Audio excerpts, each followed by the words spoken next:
this gentleman is telling us. And you will please lead us in the Pledge of Allegiance. We will hear more of your story. Thank you for coming. Thank you. Thank you.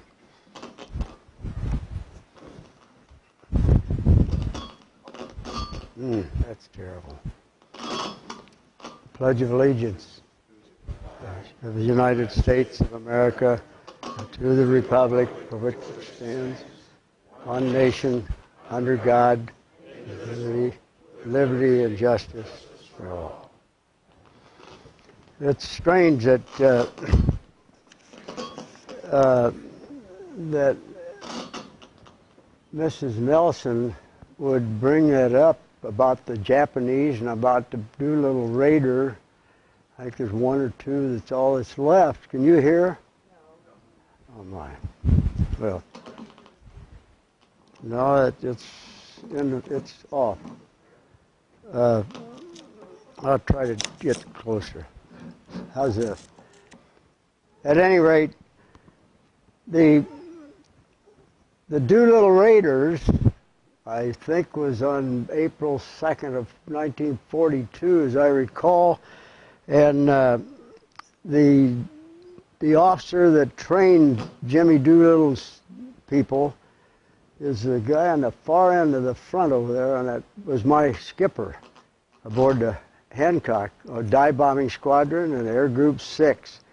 Hank Miller, wonderful, wonderful guy. I could tell you several stories about him. I love that guy, and he saved many of our lives. It's strange also that you would talk about a Japanese kamikaze pilot. One of the, not the one that did the most damage and put us totally out of whack, but one that was flying a kamikaze attack on our carrier. And a 5-inch gun shell hit it probably 300-400 feet above the carrier, and the fuselage came down on the flight deck, and the engine, we were refueling a destroyer at the time, and we were in a very severe combat zone, and the engine from the kamikaze plane, fuselage on the flight deck, the engine came over the side and landed on the fantail of the destroyer. It was the Halsey Powell was the name of the destroyer. It was really a vivid picture for me. And set it on fire, set the destroyer on fire, and here's the carrier like this, and here's the destroyer, and that destroyer pulled out and came around, and they said, I wasn't on the forecastle of the ship, but said that our carrier missed it by about 6 feet, right into the side of it, or the fantail of it as it went. That's the last time I ever saw the Halsey Powell. But anyway, that's strange that she'd bring that up. One of the strangest things about that, Ms. Nelson, is that somehow or another, and I don't know how, but the kamikaze pilot that was flying that plane that we shot down and landed on the flight deck, his name was Osamu Kamataki. I knew his name. I found it out later in checking with some of the stuff. But I would like to talk to this gentleman to find out if he might know him or might have known him. But he got killed, of course, when we shot him down. But anyway, that's okay. Am I here to say something other than that?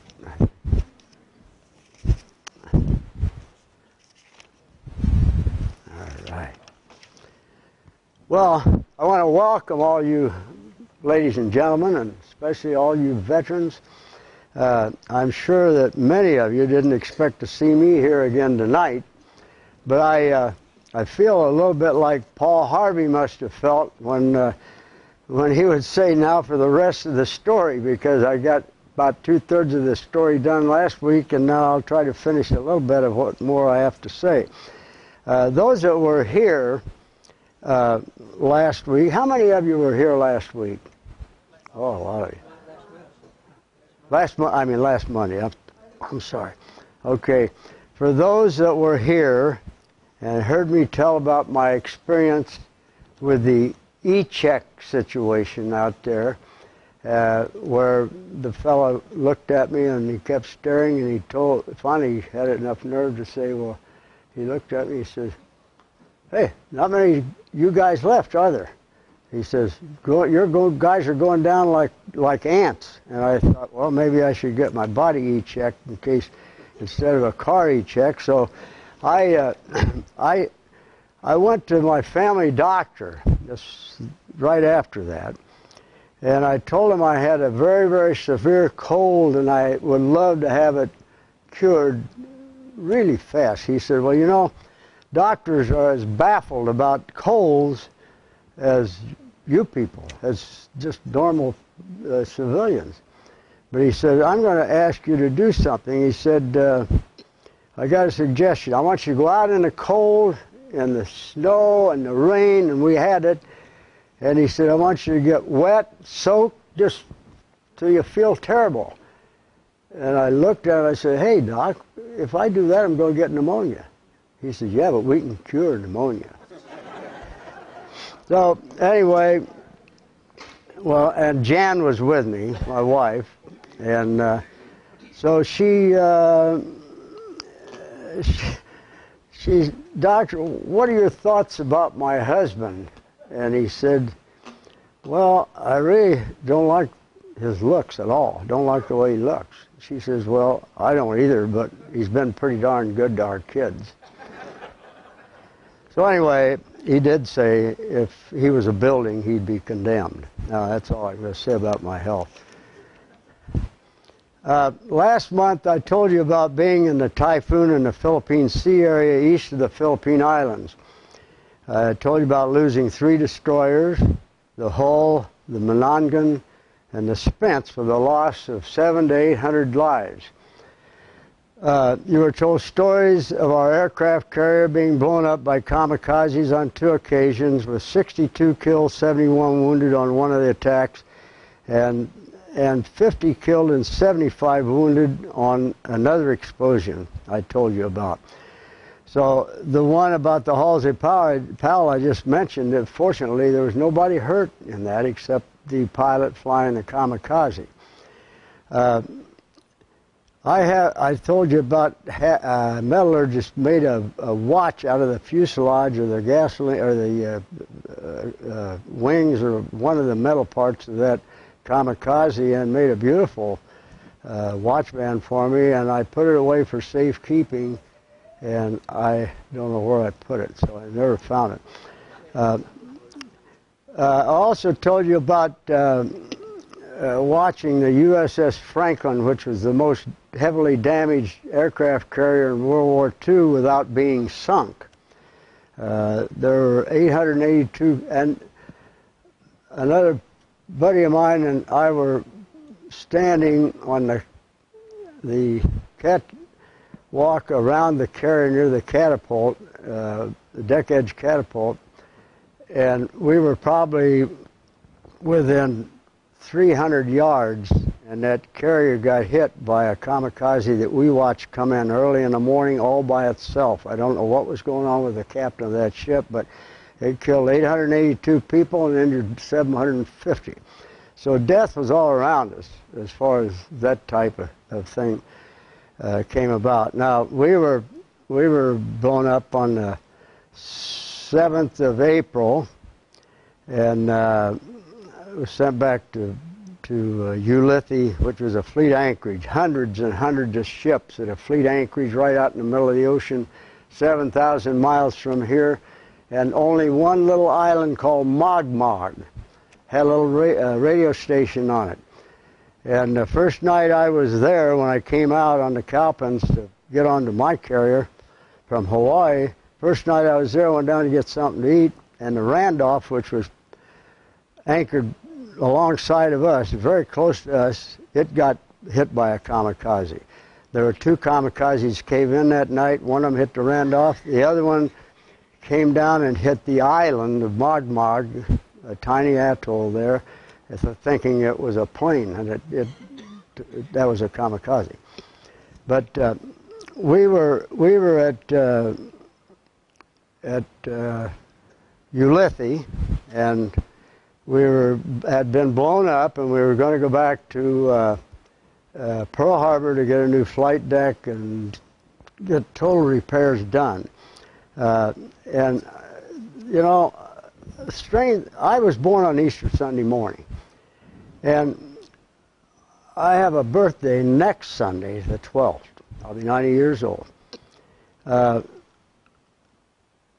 On the 7th of April, as I mentioned, we were attacked by the kamikaze, and we had 62 killed and 71 wounded. And the early explosion had 50 killed and 75 injured.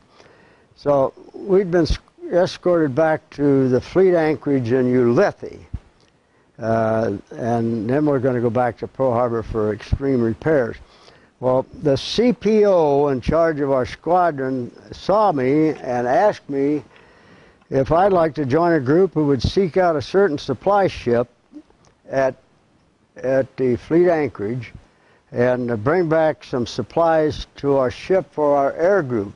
I was in Air Group 6. We were assigned to the carrier, and we were the ones that had to do the flying and the bombing and attacking.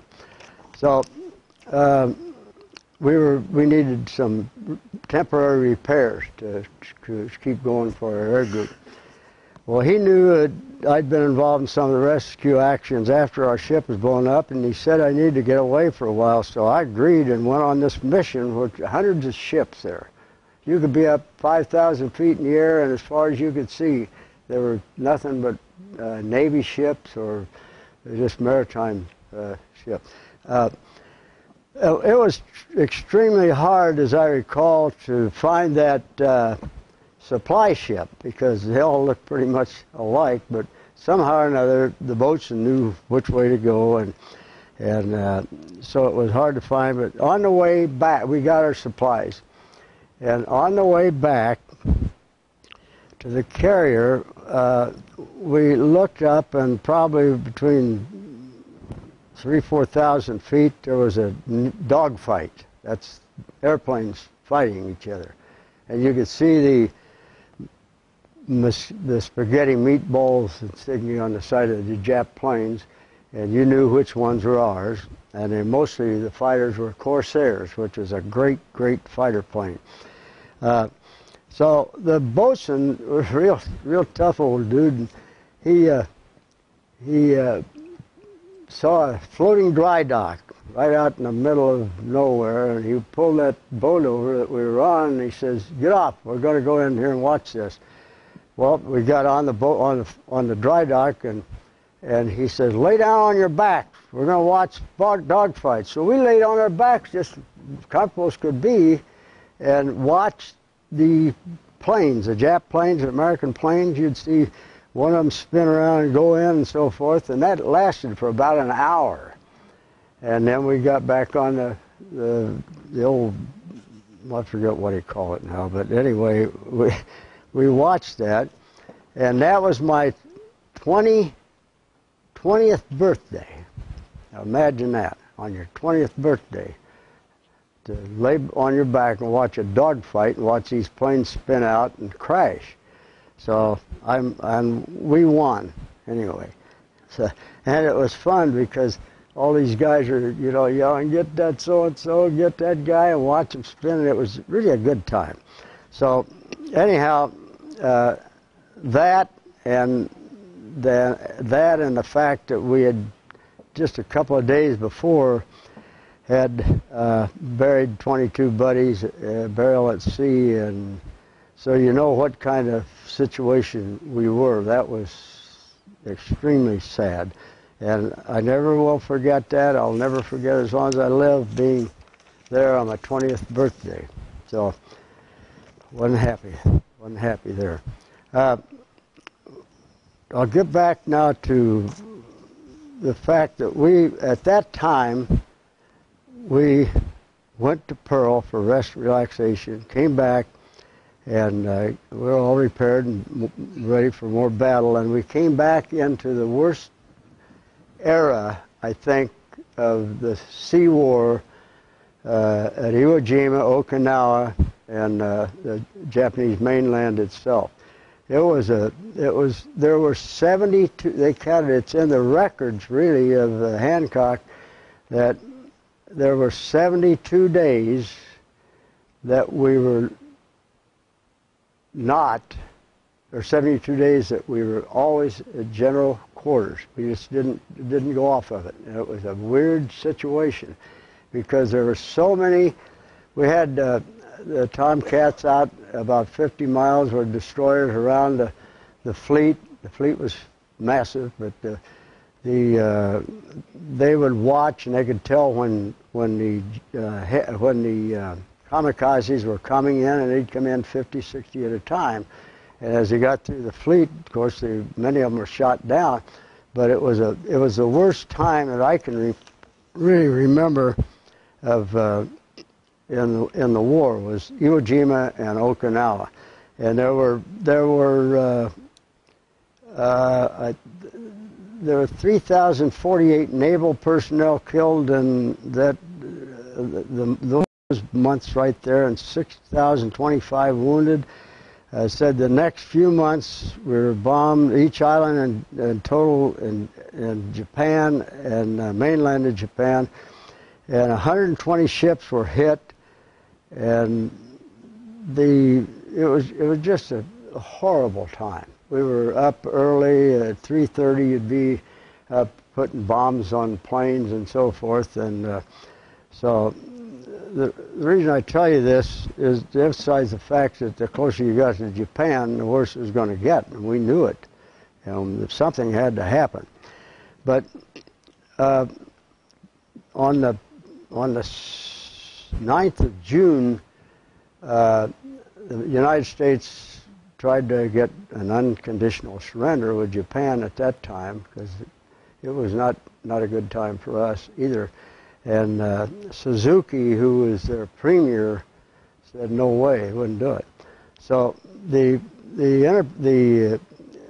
Indianapolis brought what they called the little boy and the fat man. Little boy and fat man were the two atomic bombs, and they had built a runway on Tinian, which is a dot in the Pacific, and Tinian became a landing place for B-17s and B-24s and some of the Air Force bombers.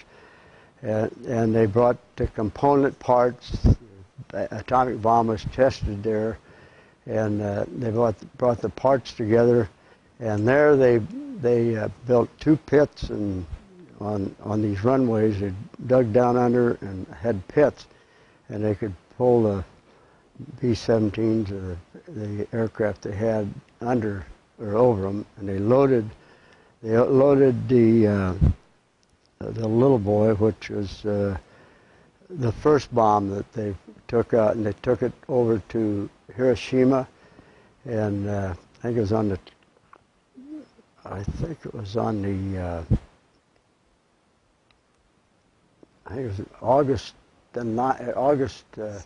6th. Okay, 6th, and dropped it, and they killed, I think, 72 people killed, and 70 out of the 74,000 buildings in Hiroshima were totally destroyed. And so it was really a mess. And then they really got serious about maybe doing something about a surrender. Hirohito was the emperor, and after they dropped the bomb on Nagasaki, and that was the second target. The target there was Kokura, but it was fogged in or clouded over, and so they dropped it on Nagasaki. And so that's when Hirohito, on the 10th of August, he says the war is over. Well, he didn't have consent of his cabinet, and that was a bad situation because the Japanese started fighting amongst themselves. And I was going to tell you about, on that day, particularly the last day that the Nagasaki atom bomb was dropped, all our guys were naturally out flying over the mainland of Japan and Okinawa and Iwo Jima, and so we got the word. Our guys were told to all planes to jettison their bombs and return to the base, which is our carrier. There were all new code names, and they changed the names of the ships even, and they had to recognize different codes. The Hancock was switched to Dixie base, and all the personnel that was flying had to be a friend or foe and had to identify themselves.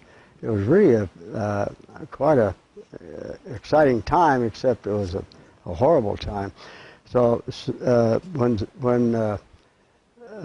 Hirohito said, "Well, we'll have no more war," was a good time for everybody, and that's when President Truman accepted all that.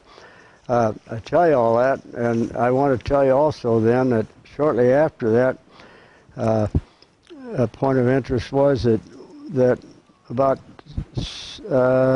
6 days before, I think it was August 27th, 6 or 7 days before the big show, which was signing of the armistice, or the surrender, the Missouri moved into Tokyo Bay, and the English Duke of York, the O'Bannon, 4 destroyers, and all the planes flew very low cover, checking hillsides for hidden shore batteries. They really didn't know if these ships were going to be allowed safe passage or be blown up. And we were ordered into Tokyo Bay then.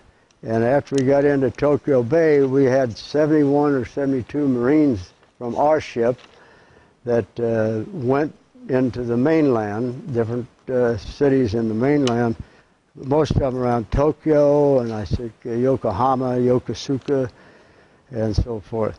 Now, I was in a group of the senior petty officers and was asked to go with 21 other Navy guys into the mainland of Japan, and it was called the first naval party to go ashore in the mainland of Japan. Now, I'm sure there were other parties went in there, but we went ashore, and we were trying to check out what the reception would be and how the people would receive us and what the situation was. And I went into Yokosuka, some call it. And so when we got in there, much of the city was destroyed. Probably 80% of the city had been destroyed. And many of the areas were just a mass of ruins, really. A lot of the places were burned and debris left in the streets and rubble and bomb craters. The huts that were standing had curtains for doors, and people would lift the cloth to peer out at us. And the population had been so militarized that even with the war over and most people out of uniform, every one among the male population wore parts of Navy military clothing. The Japanese women would creep into their houses as we approached. They're probably thinking of the rape that we should have had in mind in their wartime propaganda.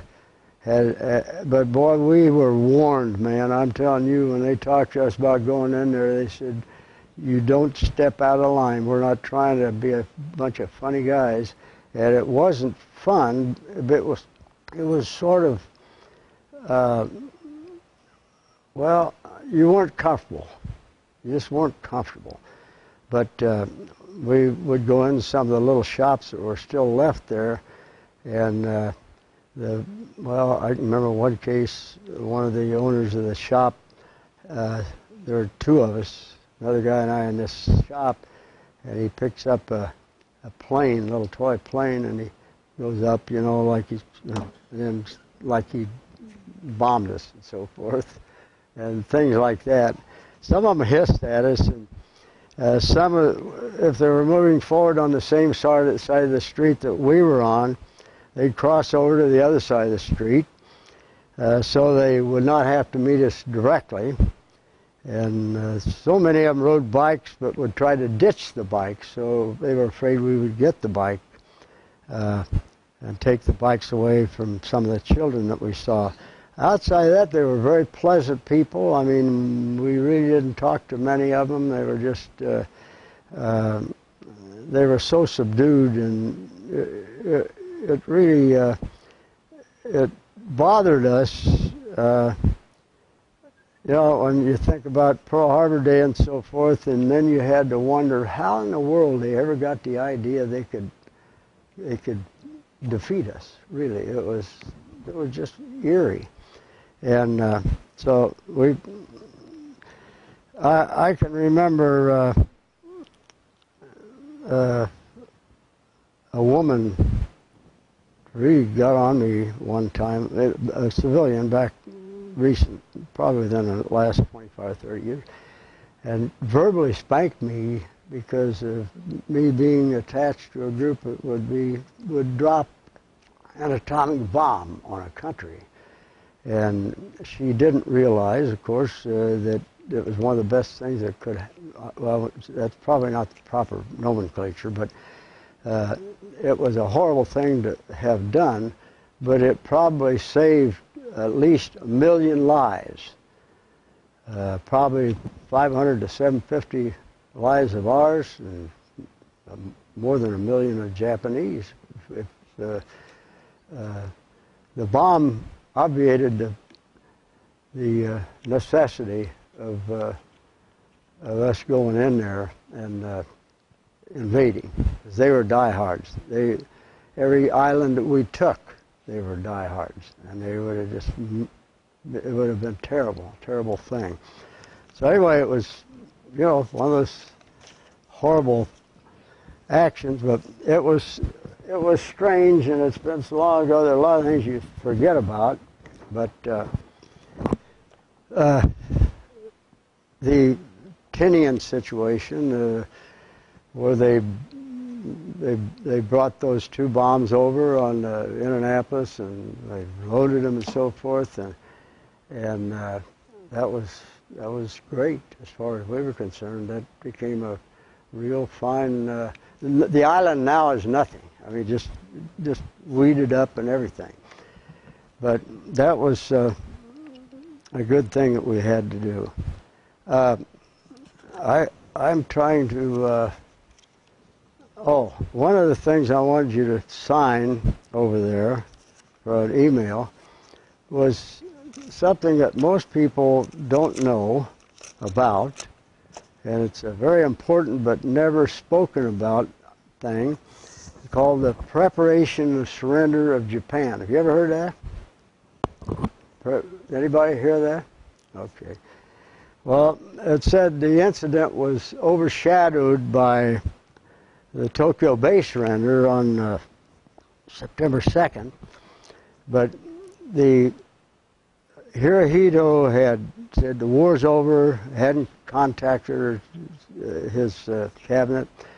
The other guy that was premier, he was fighting with Hirohito, so there were 2 factions in Japan that were against each other. The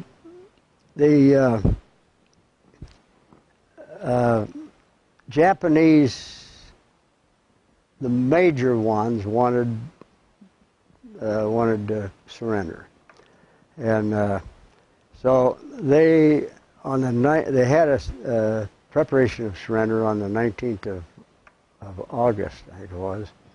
And what happened was that they painted Japanese Betty bombers, twin-engine bombers. They took the roundels of red and painted them white. They painted the entire plane white. I'm sorry, painted the roundels green. And they took the envoys and the some real high officers of Japan, and they flew northeast out of. They only had 2 bombers northeast out of Japan because they eventually wanted to go down to Manila. So they flew northeast until they got out over the ocean, and then our Air Force had C-54s or B-54s and B-17s. They carried motorized motorboats with heavy life rafts on them because they didn't want any of those envoys to drown or get killed or anything. And they flew east, northeast, and then eventually flew south and went to, they call it Mishima, which was a base close to Okinawa.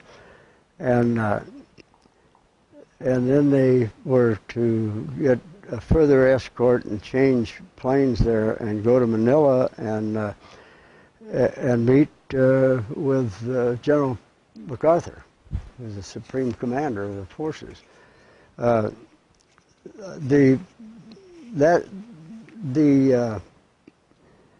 emails I send you will be pertaining to that, and so they didn't give them any opportunity to negotiate or anything. They said, "This is it, pal.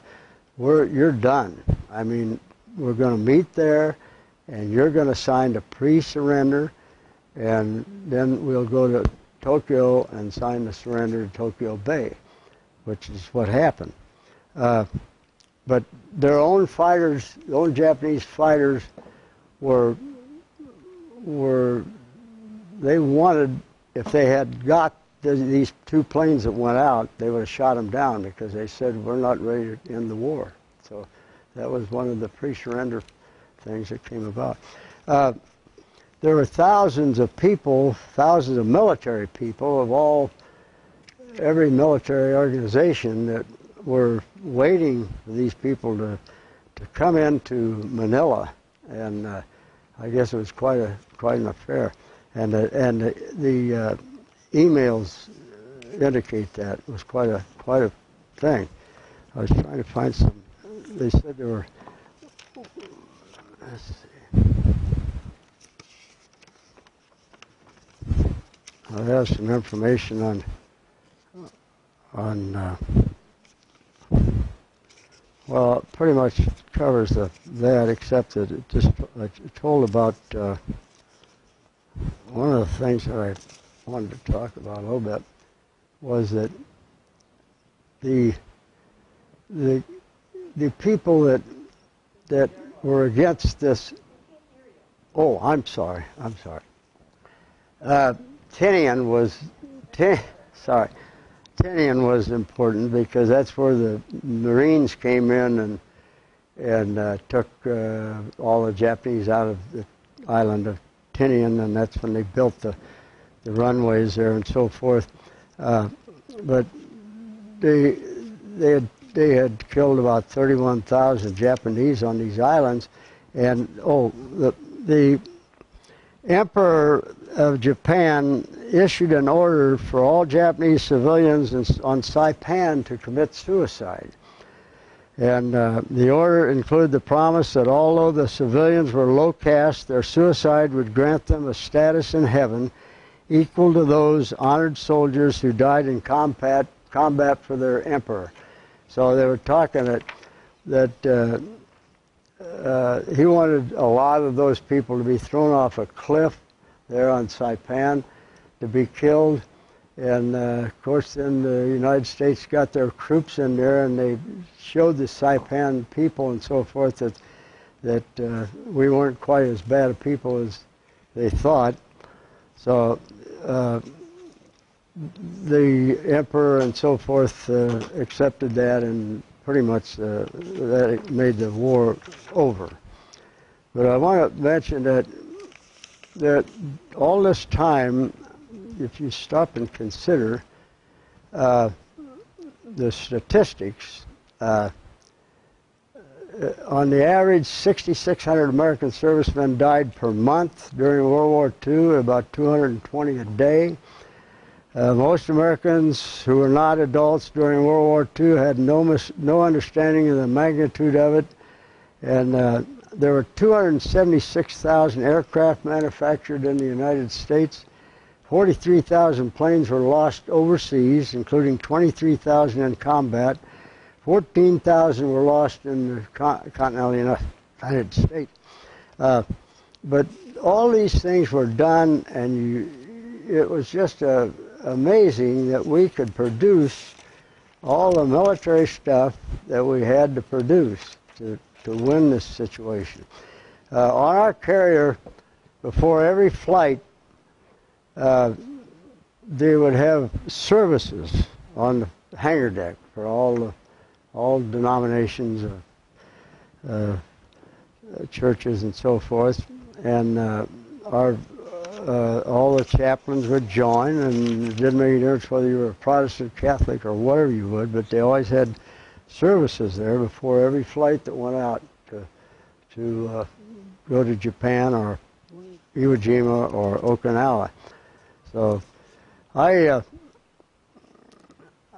just skipped through this because it's awfully hard to pin everything down. Our carriers were in the air so much, and they'd start loading and so forth about 3:30 in the morning and load the bombs. Every bomb had to have a certain weighted, every plane had to have a certain weighted bomb on it, and delayed fuses or not delayed fuses, and those types and kinds of things. And so it was just in and out, in and out, in and out. And other carriers would be hit, we'd land those planes on our carrier as they come in.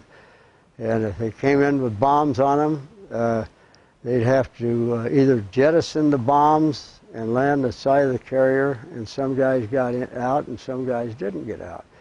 But that's what happened to one of our early bombs in January of '45. I talked about that. We had one of the F-6F fighter bombers come in, and he had a bomb hanging on the bracket underneath that didn't have bomb bays on an F-6F. So I told last month that the guy, the landing signal officer, waved him off. And apparently he didn't want to be waved off, or something happened, but he landed the plane, and the cable caught him and stopped him. And so he turned toward the bridge and to get the plane to one side, and several of the guys went out there to prevent him from coming forward. And as it happened, the bomb fell off. It was a 550-pound bomb, and it killed 65 or 70 guys. That's what happens on a carrier.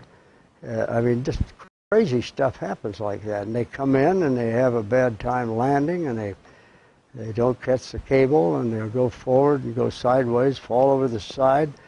If you're in a combat situation and under general quarters and busier and all get out, they'd push the plane over the side of the ship, just throw it over, shove it over.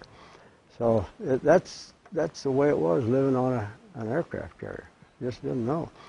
But we had so many in a 72-day period there. We had so many kamikazes, and they were either Japanese Bettys normally, so a lot of Bettys, and they would come in, and if they could get through the ack and so forth, I seen them come in, and you get so close that you could actually see the pilot, co-pilot in this bomber coming in, and normally he got shot down. One of them, I can remember one of them that came in close, and the Cowpens, which was a smaller carrier, was to our starboard side, and it came right over the fantail of the Cowpens, and a 5-incher hit the left inboard engine, and these two guys are sitting there, and it just turns right up, lands right to the side of us. So you never knew what was going to happen. It was just one of those crazy things. Have you ever heard of Al Capone? I don't know whether you've ever heard this story or not, but Al Capone, many years ago in Chicago, he actually virtually owned Chicago. And he wasn't known for anything heroic, but he was notorious for enmeshing the Windy City and everything from bootlegging booze to prostitution to murder. He had a lawyer nicknamed Easy Eddie, and he was Capone's lawyer for many years, and he was very good. His skill at legal maneuvering kept Al out of jail for a long time. And to show his appreciation, Capone paid him very well. And he not only was big money, but he also got special dividends like a private home, big mansion, and so forth. And his family occupied a fenced-in mansion with live-in help, all the conveniences of the day. The estate was so large that it filled a city block. And Eddie lived the high life of the Chicago mob and gave little consideration to the atrocities that went on around him. Eddie did have one soft spot, though. He had a son that he loved dearly, and Eddie saw that his son had clothes, cars, good education. Nothing was withheld from him. Price was no object. Despite his involvement with organized crime, Eddie even tried to teach him right from wrong. But Eddie wanted him to be a better man than he was, yet with all his wealth, reading part of this, and influence, there were two things he could not give his son. He could not pass a good name on to his son. One day, Easy Eddie reached a difficult decision, and he wanted to rectify the wrongs that he had done, and he decided he'd go to the authorities and tell the truth about Al Scarface Capone. He'd clean up his tarnished name and offer his son some semblance of integrity. To do this, he would have to testify against the mob, and he knew the cost would be great, so he testified.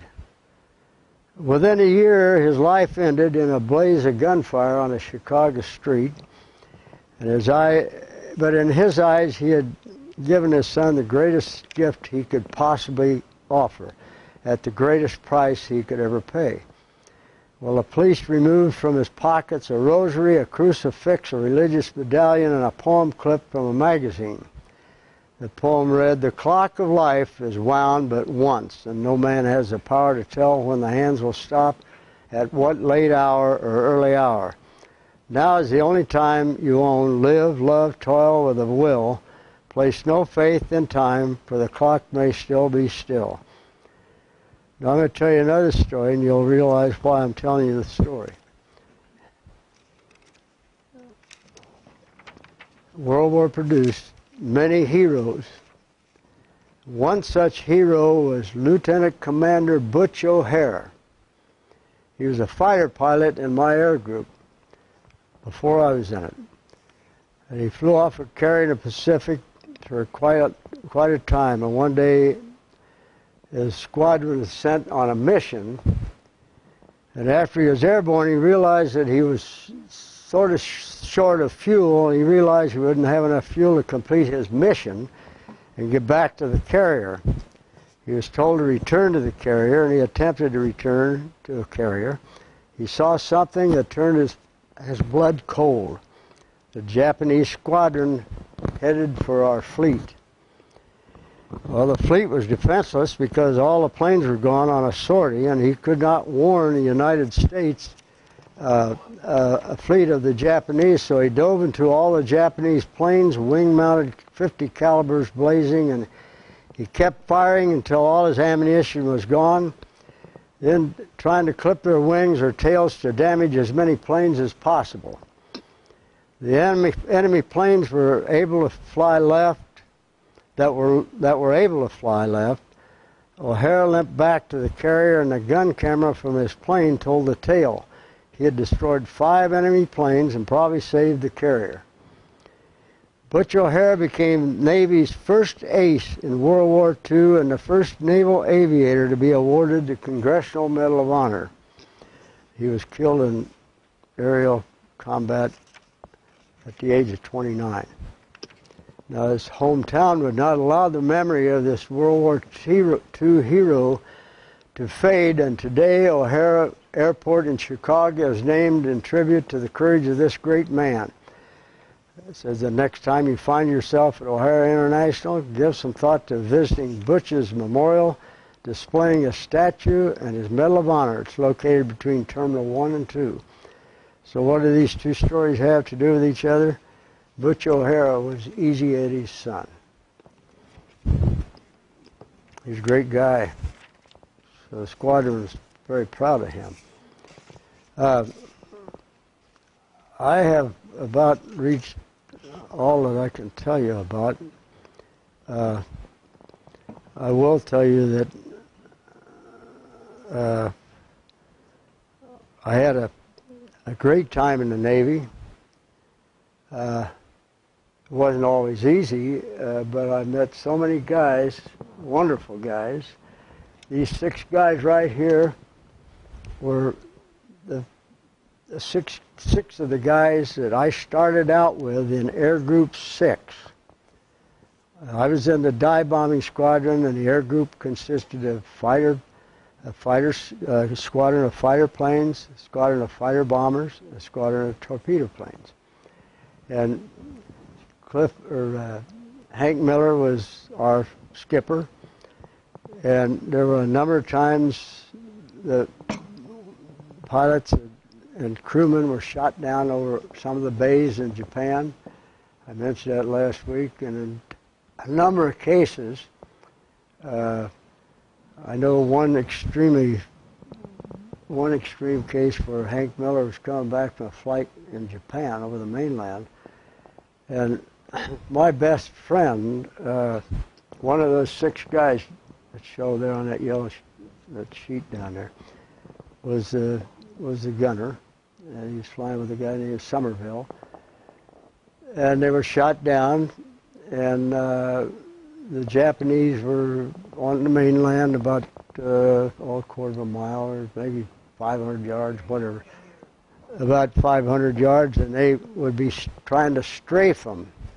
And Miller was coming back from one of the flights. He was flying a Corsair, and he ordered everybody to stay aloft around this area, and anything they could see, walk, talk, or crawl, to strafe on the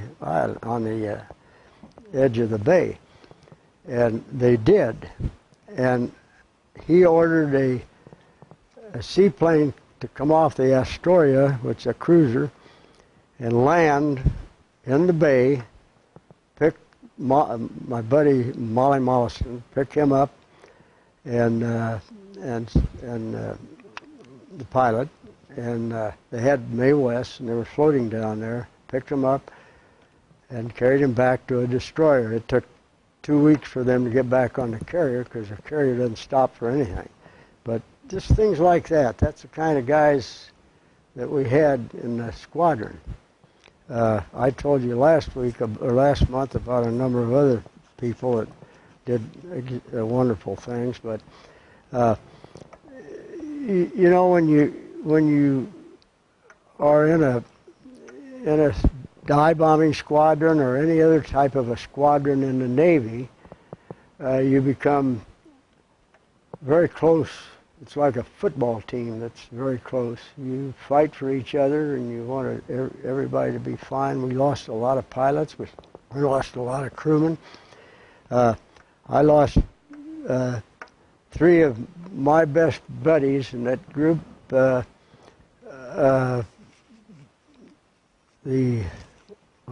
of them was with me, and when our ship was hit by a kamikaze, and he and I were doing some fire rescue stuff, and he said, "I'll see you, Phoebe. I'm going to the forecastle." So look at the gun mount up there, see what's going on. I never saw him again. He was just gone. He had time. We figured he had time to get from where we were down the ladder and then cross the hangar deck just about the time that kamikaze hit. So they probably blew him over, you know. But those things happen. I told about another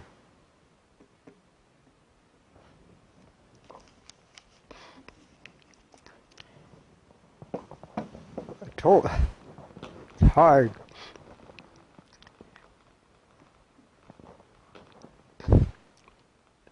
One of those guys,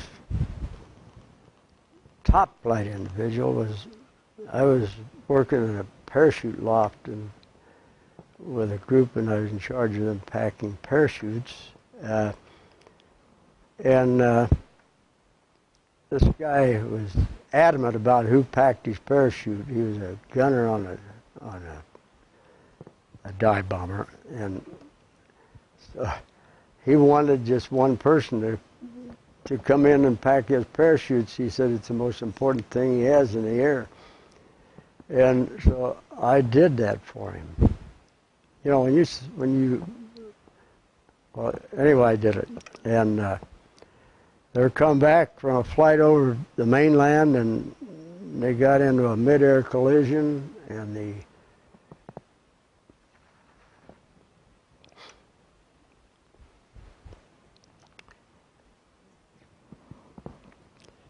plane was cut in two, the whole tail cut off of it, right perfectly, well, actually more toward the center. And this guy had always told me, he said, I want Febus to pack that parachute. I don't want you other guys pack that parachute. And I did. He said, if it doesn't open up, he said, I'm going to come back and beat the hell out of you. And I often wondered about that, but at any rate, his pilot came back. He knew our friendship, and he knew how the guys were, and he came back, and the pilot bailed out, and the second chute opened with half a man in it.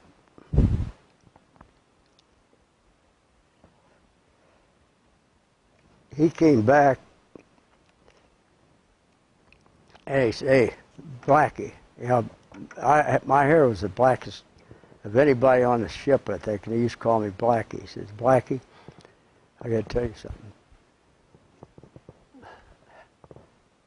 Jake's parachute opened, but there's just half a Jake in it. And he says, so it opened, so he's not going to come back and beat the hell out of you. But those are the types and kinds of things that you just, I think I probably told that story once, maybe to Jan when I got back, because it just tore me up. So anyway, one of the other guys here, this guy here, he came back and became Paladin. Remember that show, Paladin? Have gun, will travel? He made 60 other pictures and so forth. He was chosen.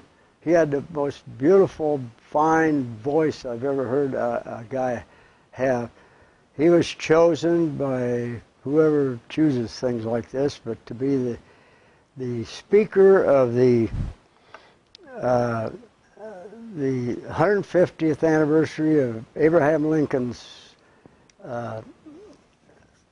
Gettysburg situation, and he gave the Gettysburg Address in the Lincoln Memorial in Washington. He made a lot of movies. He was going to run for governor of Hawaii when he moved back. He was a little older than some of the rest of us, and but a wonderful, wonderful guy. And so it's people like that you run into and miss. But anyway, all I can do now is tell you that I came back and no celebration, because my ship came back out of Tokyo Bay, went down to Okinawa, picked up 1,500 Marines and brought them back to the United States. And all the celebrations had been done by somebody else. But came home and and didn't talk about World War II. Went to college, got married, raised a family. Jan and I soon celebrate our 67th wedding anniversary. And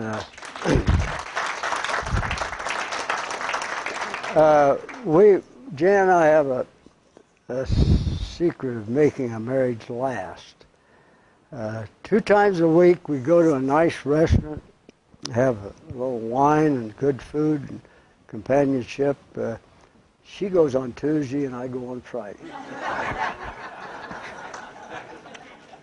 Sorry about that, Mom. So I want to thank Elizabeth Nelson for her wonderful assistance in allowing this presentation to be brought to you. Also Barbara Knight, who was kind enough to call me. I consider it an honor to speak to all you people. Not only Library members, library will be closing in less than 30 minutes. We ask that you begin making your final selection. Thank you. If you would like to apply for a library card or pay for buying, please come to the customer service desk at this time. Thank you.